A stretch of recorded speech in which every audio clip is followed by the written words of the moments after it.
The Enchanted Library, written by Monochromatic and read by Emily Queen. Act 1, Chapter 5, The Dragon Library.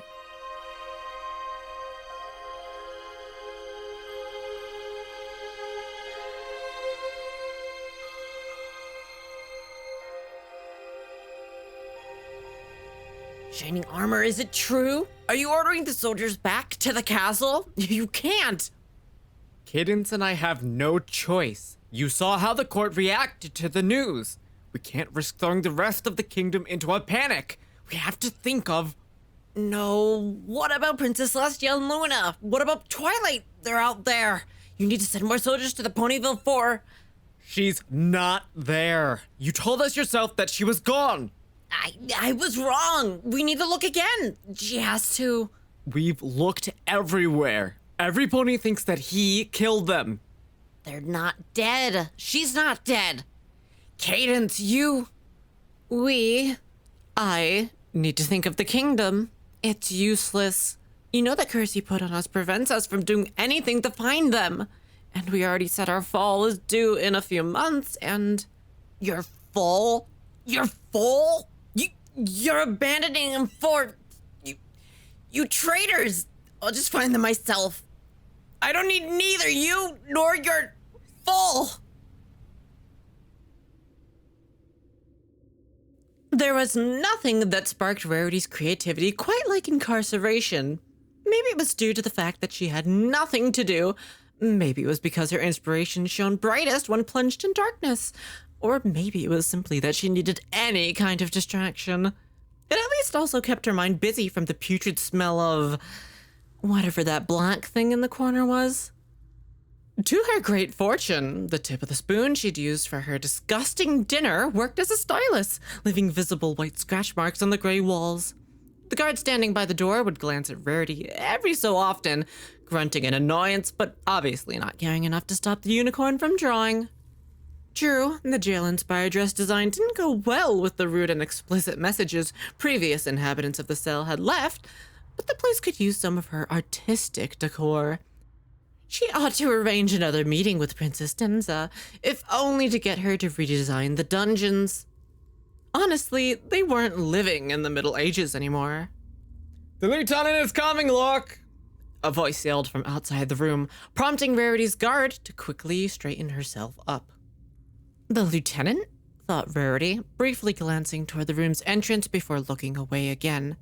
Just what she needed. Another guard to come scoff at her for what she'd done, no doubt. Why couldn't she be left alone? Lieutenant Shield. Bracing herself, Rarity took a deep breath, turned to look at her newest visitor, and felt her heart drop. Though he was wearing Arctic blue armor now, Rarity still recognized her, Prince Charming, from the day before. Oh heavens, and that new armor somehow made him look even more handsome. How she wished now that there was a room she could flee to, hide from the inevitably awkward conversation with the soldier. But her jail cell proved very good at its job. So much for a romantic second encounter. No incidents to report, sir, the mayor exclaimed proudly, throwing Rarity a dirty look before turning back to her superior. Although she has been scribbling on the walls a fair deal. Rift Shield glanced at Rarity. It was just for a moment, but long enough to make her uncomfortable and look away. Thank you, Lockpin. Could you please open the door? His voice rang, sounding much less pleasant and charming than it had the day before. The prisoner is free to go. Rarity blinked, looking up and joining the guard and giving him an incredulous look. Maybe he was her Prince Charming yet. Lockpin shifted uncomfortably. Lieutenant? She asked, looking back and forth between Rarity and Rift. Are you sure? A raised eyebrow from him quickly silenced her, prompting her to grab the keys hanging from the wall. Yes, sir. Right away, sir. To the jangling of keys, the door swung open and the mayor stepped back so Rarity could leave. Instead, the unicorn simply stood inside her cell, blinking at the exit. Where was the catch? There had to be a catch, hadn't there? You may exit the cell now. Rift prompted her after a moment. He then smiled at Rarity and continued. Unless you'd like to stay another night? I can't imagine it's very comfortable in there, but if you've grown fond of the place... Dear stars, no, thank you. No. Rarity hurried out of the cell, not desiring in the least to stay another minute in there. A sigh of relief left her lips when the guard closed the door. She dusted herself off, trying to cleanse her coat of all the dirt, muck, and grime that was abundant in prison cells, but stopped when she noticed Everypony staring at her.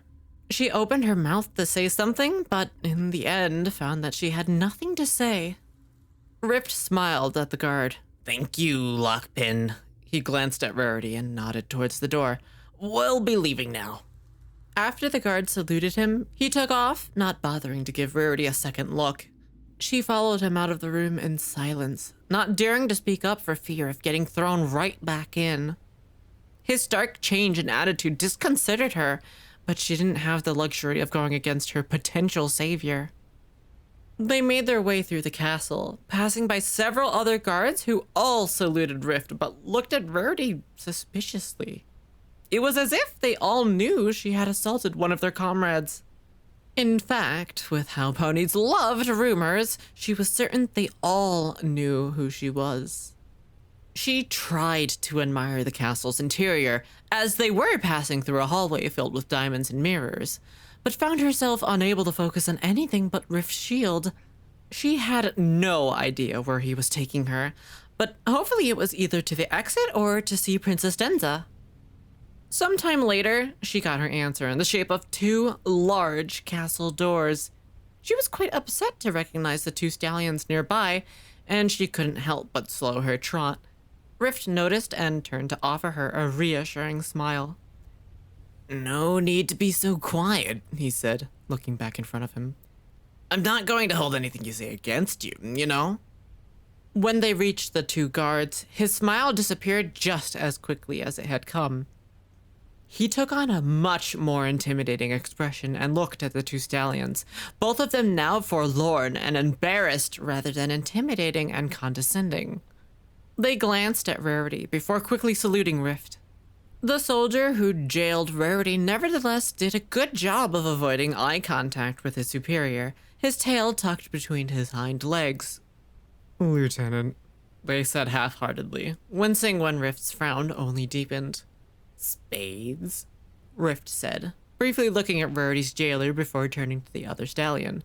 As a guard, whose values do you and clubs represent? We represent Princess Cadenza's values, sir.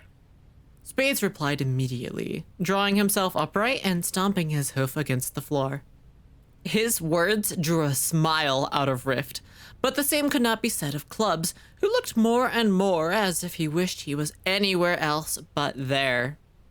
Excellent, Spades, Rift said, turning to look at Clubs. Now tell me, is provoking ponies into attacking you and then jailing them for responding to said aggression one of Princess Cadenza's values? No, sir, Spades replied, looking uncomfortably at his comrade. But, sir, the mariner picture, she looks exactly like the statue. It's impossible for that to really be. Clubs interrupted, ears pressing against his head at the glare Rift gave him.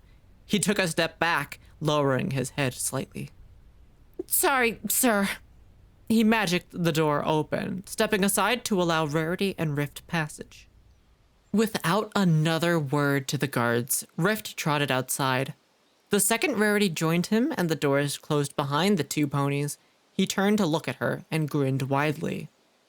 So, Miss Lost Visitor, was visiting Canterlot's dungeon part of your planned tour? He asked, acting much more like he had the day before. He playfully poked her with a hoof. Gotta say, I hadn't expected our second meeting to go like this, Rarity. When she threw him a questioning glance, he clarified. The guards told me your name. Now, this is more like it, she thought, following him down the path to the city. She smiled brilliantly at him, brushing a hoof in her mane. But then you wouldn't have been able to rescue me from that dreadful place. she exclaimed, giggling at how Rift reacted by nodding effusively and puffing out his chest. I am in your debt, Lieutenant Rift Shield. Sorry, I have to go undercover sometimes. He explained sheepishly, brushing the back of his neck. He looked down at his armor and banged his hoof against it. This green thing isn't the most inconspicuous. Rarity laughed and withheld the urge to point out it was Arctic blue, not green. No, I suppose it isn't. They trotted in silence for a bit, reaching the main gates and waiting for the guards to open them. Rarity expected Rift to bid her farewell at that point, but he only exchanged a few words with the guard before stepping out the gates and into the city. Rarity would be lying if she said she wasn't rather delighted that she'd get to spend a bit more time with her knight in shining armor. So, Miss Rarity, considering you spent an entire day locked away, maybe a midnight tour of the city might cheer you up. He offered, a grin gracing his face. He cleared his throat and took off his helmet, examining it with mild interest. Not to brag, but I give the best tours in Canterlot. Rarity fluttered her eyelashes at him and felt flutters of something else somewhere else. Is that true? He grinned. Soldier's honor. In that case, I would be delighted. It wasn't until after she had impulsively agreed to a midnight tour, courtesy of a handsome hunk, that a thought occurred to her. Why hasn't he asked me about Princess Twilight? He knew why she'd been imprisoned, didn't he? Wasn't he curious to hear her side of the story? Or was he planning on avoiding the topic altogether? Now, rather than excited, she felt worried again. Rift was clearly oblivious to the sudden drop in enthusiasm from his companion. Great! He exclaimed. He put his helmet back on and looked around, eventually pointing toward a street further down the road. Look, we can start there. That street leads straight to Moonlight Plaza. In the end, Rarity decided worrying served no purpose at that point, and Rift didn't look at all like he had any ulterior motives except being perfectly nice. She took a deep breath, expelling all her worries, and affected her most dazzlingly charming smile. Well then, shall we? She asked, taking a step in the appropriate direction. Rift grinned. Let's. He took the lead, trotting down the path before looking over at Rarity. So, you say you found one of the lost princesses, huh? Despite the late hour, Rarity wasn't surprised to see Canterlot ponies still out and about. Unlike Ponyville, Canterlot was a true beacon of good taste and knowledgeable ponies, idiotic accusatory guards notwithstanding. She let Rift Shield lead her past the many restaurants and socialite opportunities that the lady in her absolutely adored. Nevertheless, there were some things she wanted to, no, needed to see. She silently bid farewell to one of the few chances she would have to mingle with the Canterlotian nightlife and followed Rift toward a less crowded street. Truthfully, her focus on the ponies and shops was also partially due to the fact that Rift had been much less talkative since she'd finished her tale. She omitted some details, of course. Rift didn't need to know that Twilight attacked her, for example, and tried to make her story sound more realistic for fear of receiving the same reaction she had before. If a mere guard could get her thrown in jail, she didn't want to think about what a lieutenant could do.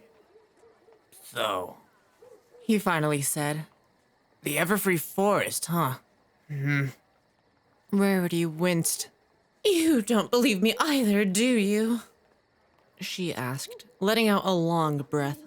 With how things had been going, she didn't know why she was disappointed. It's not that I don't believe you.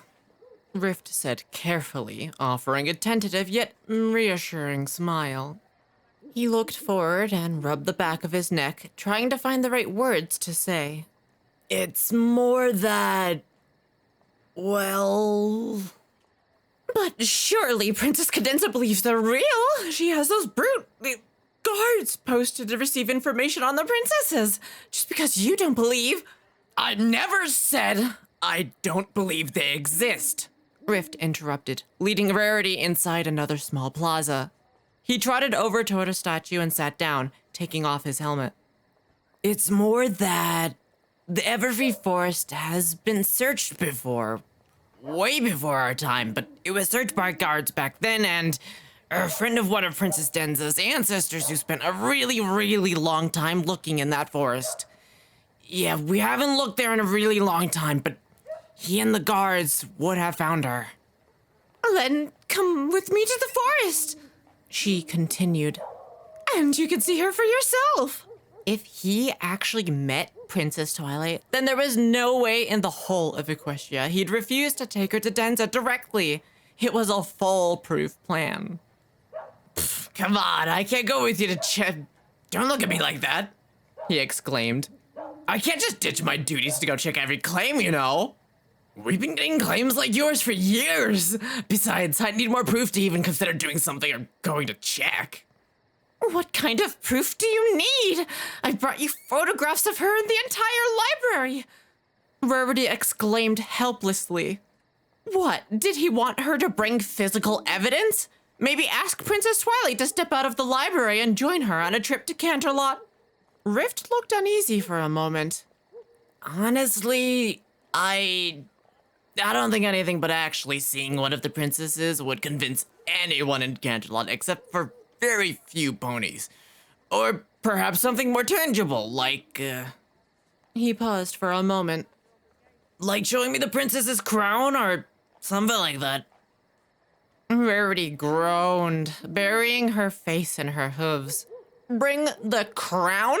How in Equestria was she supposed to do that? The thing was essentially part of Twilight, and even if it wasn't ethereal, who was to say Twilight would let her take it? Rarity glanced away, distracting her increasingly frustrated thoughts by looking around the plaza. The secluded square was completely empty, unlike the more popular streets of the city. The facades of the surrounding buildings were all decorated with a moon and stars motif, something she had the feeling Princess Twilight would have liked. A few drunken patrons stumbled out of the only open bar and wobbled themselves toward the nearest exit. Her attention was drawn to the statue next to her, which vaguely reminded her of the statue she'd seen the day before. Just like the statue of the teacher, the statue too depicted a beautiful Alicorn princess and a small foal. The colt was lying down on the pedestal, soundly asleep with a smile on his face. The princess sat next to him, her wings spread apart in a circle as if protecting the young foal. All around the pedestal were markings of crescent moons. At least now she knew why the place was called Moonlight Plaza. Just like with the other statue, there was a name engraved on the base. The Dream Watcher. You've never seen these statues before? Rift suddenly asked. His brow was slightly furrowed, and for a moment, Rarity felt very much under some kind of police interrogation. Really? Never, she replied, feeling nervous despite the innocent-sounding question. I told you, as much as I'd like, I don't come to Canterlot often. He was silent for a moment, and his expression softened. They're in honor of the legend of the four princesses, he said, turning to the statue. Or that's what ponies like to say, at least. On the other hoof, some books on Canterlot history say they were just for decoration, and others say they were made in honor of Alicorns who died in battle centuries ago. He lifted his hoof and brushed it against the statue, narrowing his eyes. Must be about 700 or 800 years old. My, quite the expert, aren't we? Rift grinned at Rarity, taking his hoof back. Told you. Best tour guide in Canterlot. He exclaimed, pounding his hoof against his chest plate. He returned his gaze to the statue and continued. There are 4 in total, actually. The city was supposedly built around them. There's this one in the Moon Quarter, and this entire area is where all the late-night entertainment places are. Remember the statue from when we met? That's the Sun Court, which is basically residential and marketplace areas. Then there's another one inside the castle, and the last one is in the Knowledge District. The public library and schools are there. Oh, I read something similar to that in a guidebook. They didn't say anything about the statues, though. She noted, trying to remember any detail her book might have mentioned. Well, regardless, I think they're lovely. You know, I can tell why Clubs reacted to you in the way he did. Why, he thought you were pulling his hind leg. Clubs? You mean the guard? The very rude guard? She asked, raising an eyebrow with skepticism. Forgive me if I withhold my enthusiasm on the subject. Rift smiled cheekily at her before nodding toward the statue. It was because of these. Rarity looked back and forth between the statue and Rift, initially not understanding how the guard and the statue were even remotely related. She then remembered the guard mentioning her pictures looked just like a statue. What, did he think she'd just copied the design off of one of them? She looked at the statue again. Forgive me for saying, but the only similarities between my pictures and this statue are that both ponies have wings and a horn. Am I to believe I'm a sham just because my picture has an alicorn in it? Rift laughed and shook his head. No, it's not that. He put his helmet on and trotted off toward one of the alleyways. Look, it'll be better if you see it for yourself. If we're really lucky, maybe Dusty Pages hasn't closed up the library yet. Rarity took one last look at the statue before following the stallion. They made their way through half a dozen more alleys, and Rarity was so preoccupied that she didn't even notice the larger plaza until they trotted into it. Unlike the Moonlight Plaza, this one was quite a bit larger and a lot more crowded. Several ponies were up and about, checking out the many shops that, even this late in the day, were still open and serving customers. Although she had heard that Canterlot's public library was nothing short of an architectural wonder, she had never seen it before. It had been one of the places she'd planned to visit with Fluttershy if not for her unfortunate incarceration. Now, standing in front of it, she wished her friend was there with her, to be awed by the building the same way Rarity was. Here we are, Rift exclaimed, pointing at the entrance. Canterlot City's public library. The building boasted a classical architectural style and stretched out as far as an entire city block. Its exterior was made of what looked like marble, yet it didn't so much have a scratch on it, despite the weather. 2 stone statues of guards were posted at either side of the stairway leading to the entrance, and the facade of the building was engraved with depictions of scrolls and stars. What caught Rarity's attention, however, wasn't so much the building itself as what was literally sitting on top of it. On the rooftop of the library was a stone statue of a very large dragon. The creature squatted on the roof, facing the street with its large wings half splayed open. One of its claws gripped the edge of the roof, and its tail hung off the edge, the spikes creating a makeshift ladder. Despite its imposing appearance, the dragon wore a peaceful expression, almost as if it was just watching over the plaza. What stuck out to Rarity the most was that it held an oval stone of sorts in its free claw. A gem, perhaps? Dragons loved gems, didn't they? She remembered reading legends about their infamous hoards, some of which were said to be as large as the entirety of Ponyville. She could scarcely imagine how long it had taken for the beast to be built, or why it had even been built there in the first place. Dragons were quite possibly the last thing that came to mind when she thought of books and libraries. Goodness, what is this doing on top of a library? Rarity asked, still gawking at the sculpture. She almost wished she'd had wings so she could fly up and take a closer look at it. She could tell something was written under him on the building, and through squinted eyes read aloud. Semper te protegem. It roughly translates to, I will always protect you. Rift explained, looking at the inscription. The statue itself is called the Guardian. It was built around the same time as the others. Rarity nodded, intrigued by the stone it was holding and trying to figure out its significance. It certainly didn't look like any important equestrian symbol, and the other statues hadn't been holding anything as far as she could recall. What is it guarding? The library, I suppose? Or the city? She asked, picturing the fearsome beast coming to life and defending Canterlot from evil. You could say that. But according to some ponies, it's actually protecting something inside the library.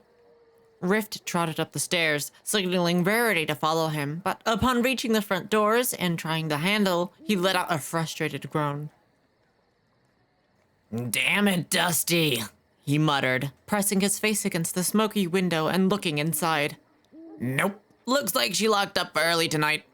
Rarity followed suit, pressing her own face against the window.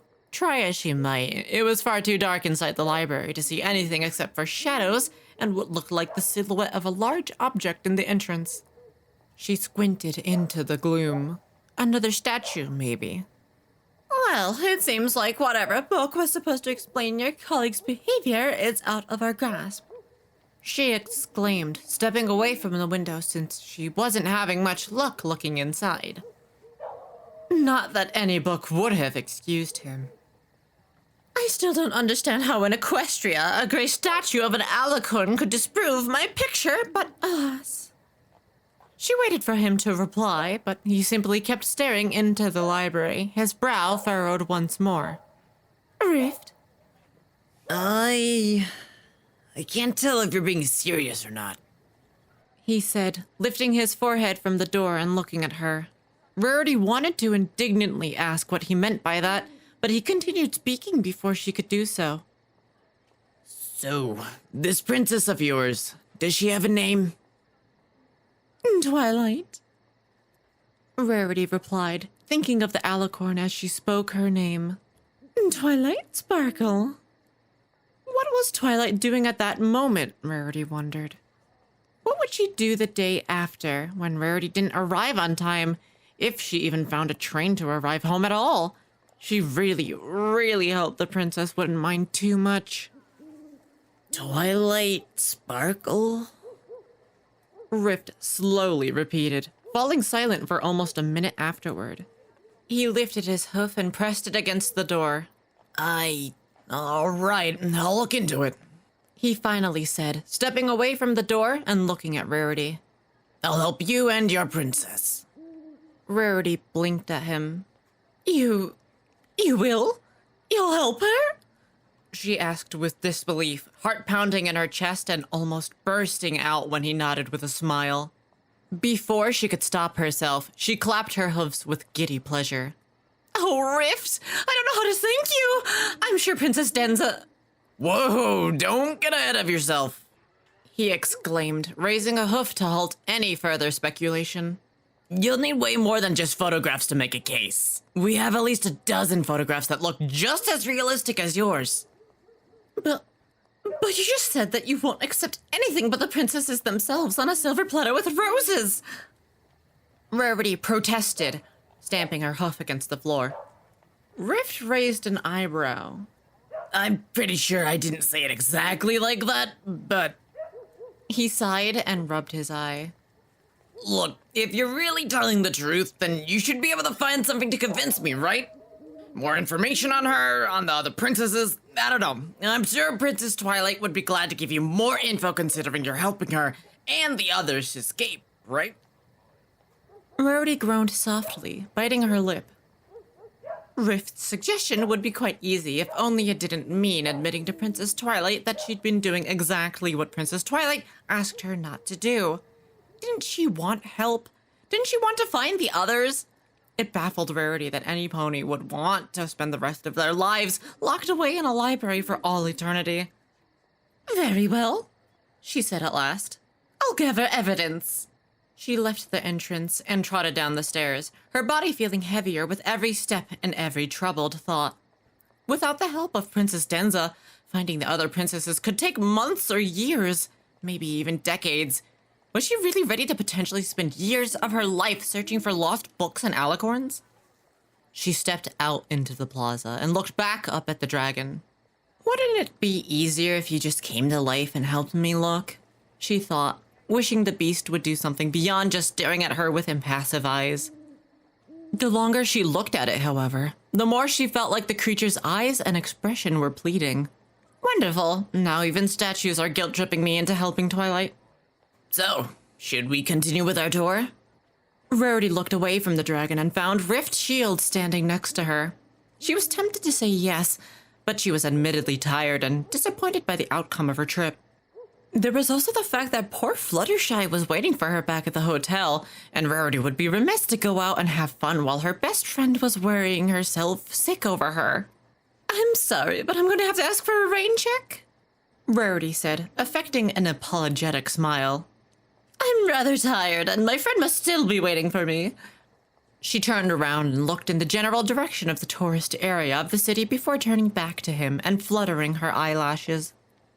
Would you mind terribly accompanying me to my hotel? I'm afraid I'm a bit lost. She wasn't being completely dishonest. She really only had a very vague idea of how to get back to her hotel, and she didn't want to say goodbye to her handsome rescuer just yet. Rift winked.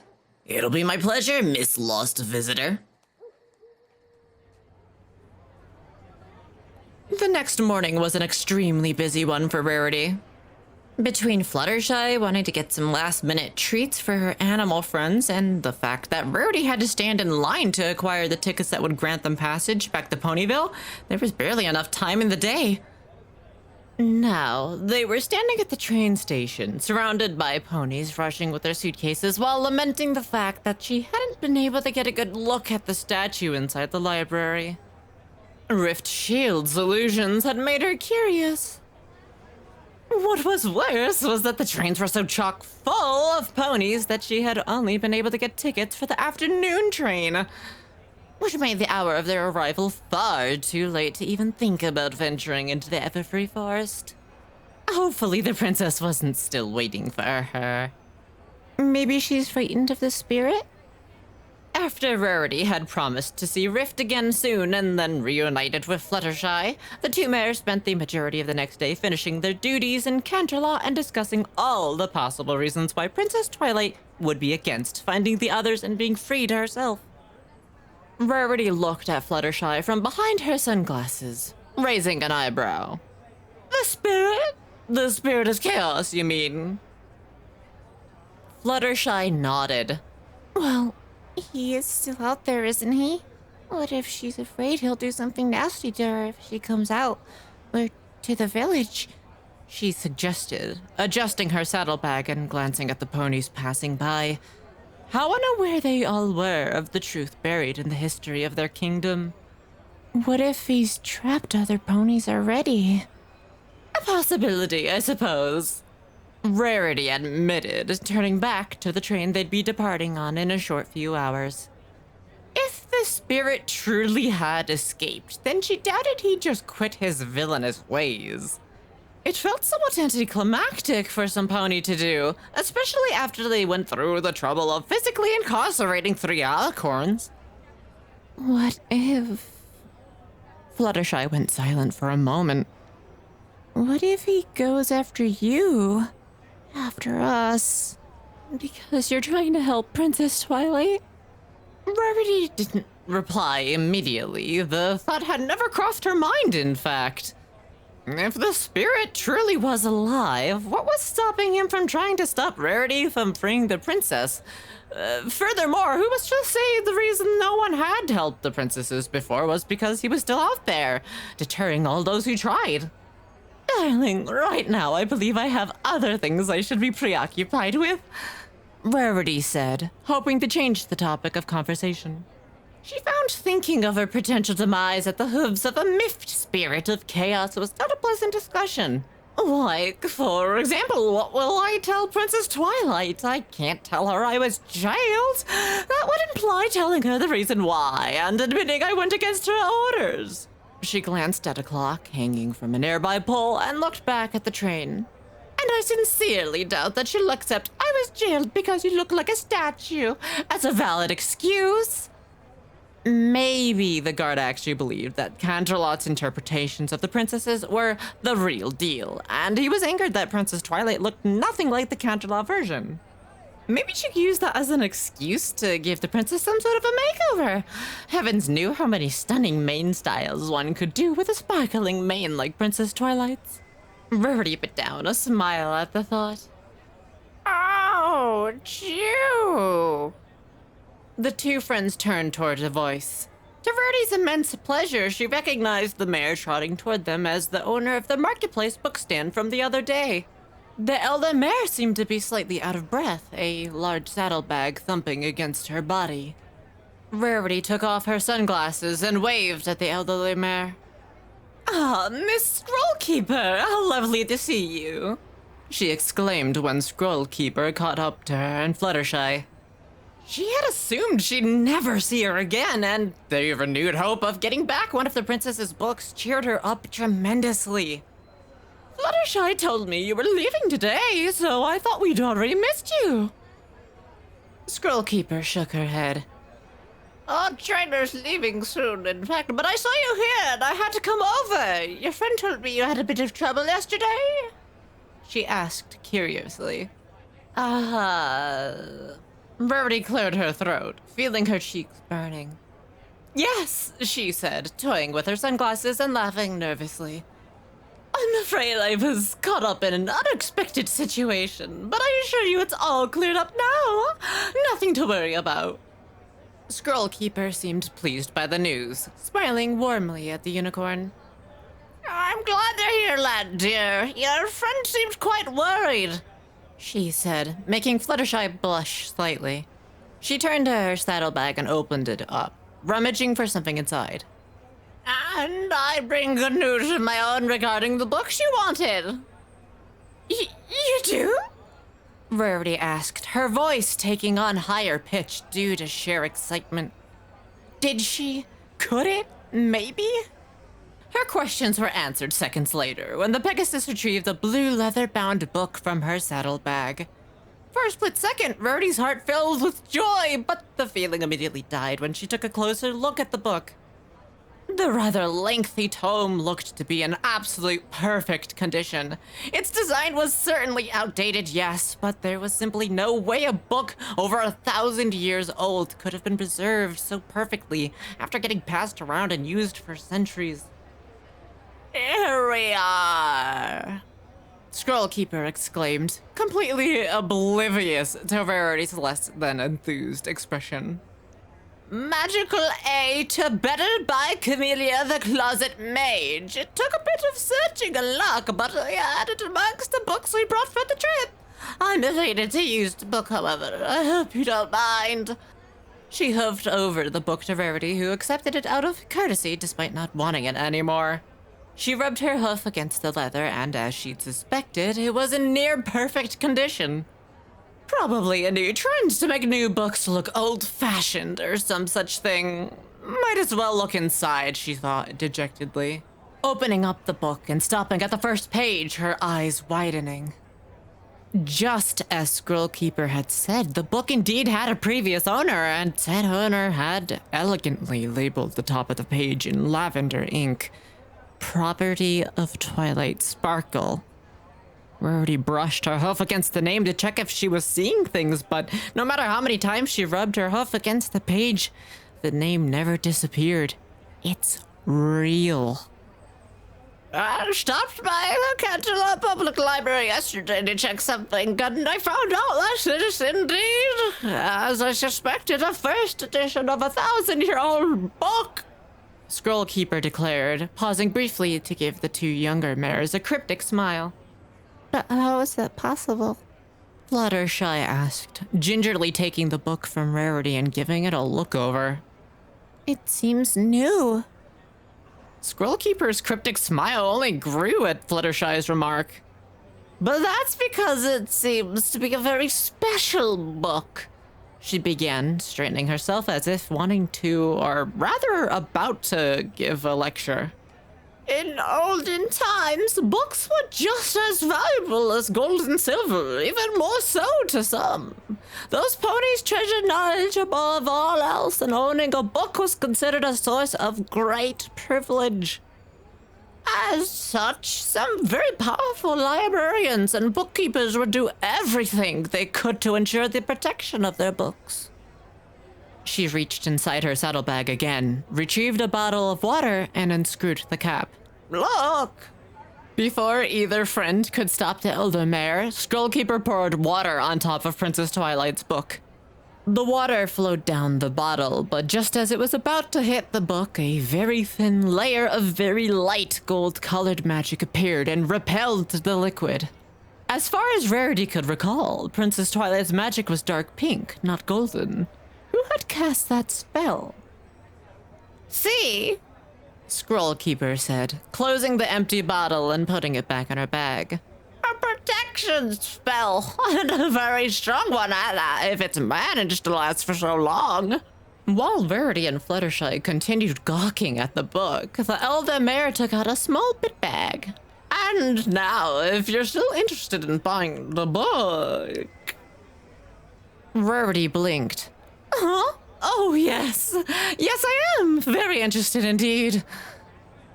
She quickly said, taking out her own bit bag and opening it up. She hadn't brought her life savings, but hopefully she had enough to buy the book. It was a very rare edition, she supposed, but it couldn't be that expensive. Besides, Scrollkeeper looked like a reasonable mare. How much will it be? Scrollkeeper shook her head. Well, dear, this is a very rare and magical book, so... She cleared her throat and tucked her bit bag away. I'd like something other than bits in exchange for it. Oh? Asked Rarity, her enthusiasm starting to wane. She didn't have anything else to offer in exchange for the book. What was she supposed to do now? Scrollkeeper nodded, lifting her hoof and tracing a circle on her chest. The other day at the market, you were wearing the loveliest sapphire necklace. She began, oblivious to Rarity's growing look of comprehension and horror. I'd gladly take it in exchange for the book. No. That was the first thing that came to Rarity's mind at the thought of giving away her beloved necklace. My necklace? Well, she murmured, playing with the lock of her mane and trying to think of something else the mare might be interested in. There was simply no way she'd be giving her Ow! Fluttershy had not so subtly poked Rarity's ribs, drawing the attention of the unicorn and giving her an expectant look. Rarity. Rarity looked back indignantly. Oh, so now she wanted to get the book? When 3 days ago she didn't even believe Princess Twilight was real? Did she even know how hard it had been for Rarity to find a sapphire of that size? Did she think they just grew on trees? Rarity had slaved over that sapphire, spent at least an hour making it shine, spent at least another hour finding the appropriate silver chain to hang it from. Scrollkeeper took back the book, showing signs of putting it away. Well, if you'd rather not, I'm afraid I must hurry along, dear. My husband is waiting for me, and our train back home is leaving soon. Rarity looked back and forth between her bag and the book, biting her lip. If she didn't take the book now, she might never see it again. She couldn't very well afford train tickets to all over Equestria whenever she pleased. But on the other hand, her sapphire was so ravishing and valuable, and it went so well with Rarity's coat and eyes. Oh, all right. She relented, digging into her bag and taking out her beloved, cherished necklace. She took one last look at it before hoofing it over to the now ecstatic elder mare in exchange for the certainly less lovely book. Scrollkeeper immediately put on the necklace, her eyes shimmering with delight. The sight was almost enough for Rarity not to miss her necklace too much. Obviously too excited for formalities, she quickly thanked Rarity for her business and wobbled off, muttering something about showing her husband. Rarity sighed theatrically and put Princess Twilight's book away. That's that, I suppose.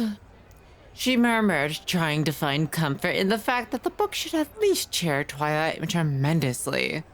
Rarity couldn't recall seeing the princess smile about anything. Once the book was safe in her bag, she looked back toward the scroll keeper had gone and saw her talking effusively to an elder stallion in the distance. To her surprise, the stallion looked vaguely familiar. A dark cloak covering most of his body, a long beard. Where have I seen him? After just a few moments of thinking, her heart nearly stopped when she remembered who he was. She had, in fact, met him once already, on the very same night she'd met Princess Twilight. So you met the princess, did you? The book bringer. She'd completely forgotten about his existence. It was like her mind had solely focused on the princess herself, but not on the other pony who'd coaxed Rarity into giving Princess Twilight a second chance. Rarity, did you hear what I said? Fluttershy asked, trying and failing to snap Rarity back into reality. She put a hoof on her friend's shoulder and was promptly ignored as Rarity took a step toward the couple. It's him. The sole pony besides Rarity who knew of Princess Twilight's existence. The sole pony who could help her find the books. The sole pony who knew more than Rarity did. And he was standing on the other side of the station, about to get on a train and disappear entirely from her life. She couldn't allow it. Rarity, where were you going? Fluttershy asked, alarmed at seeing her friend suddenly rush off. Wait, please.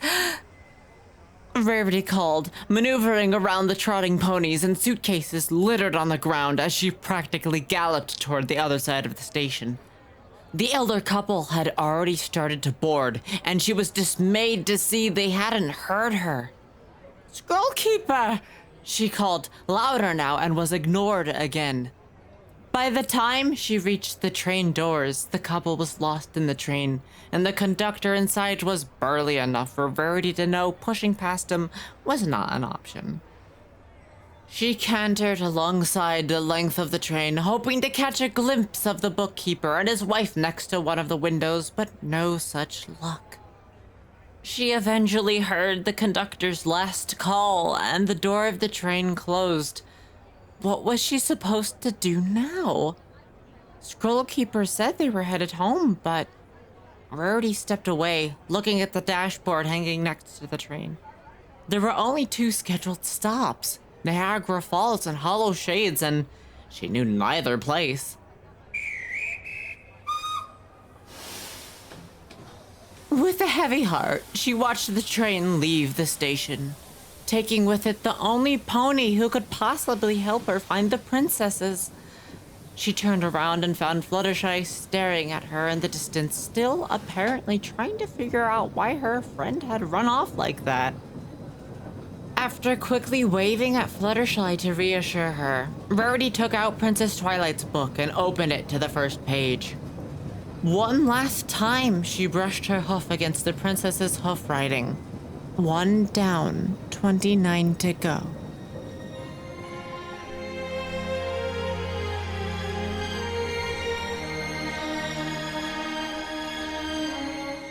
The Enchanted Library was written by Monochromatic. Chapter artwork by Arctic Waters. This audiobook was told by Emily Queen. Music by Tyne Sinsatha, aka Adam Guzik. My Little Pony is owned by Hasbro and DHX Media.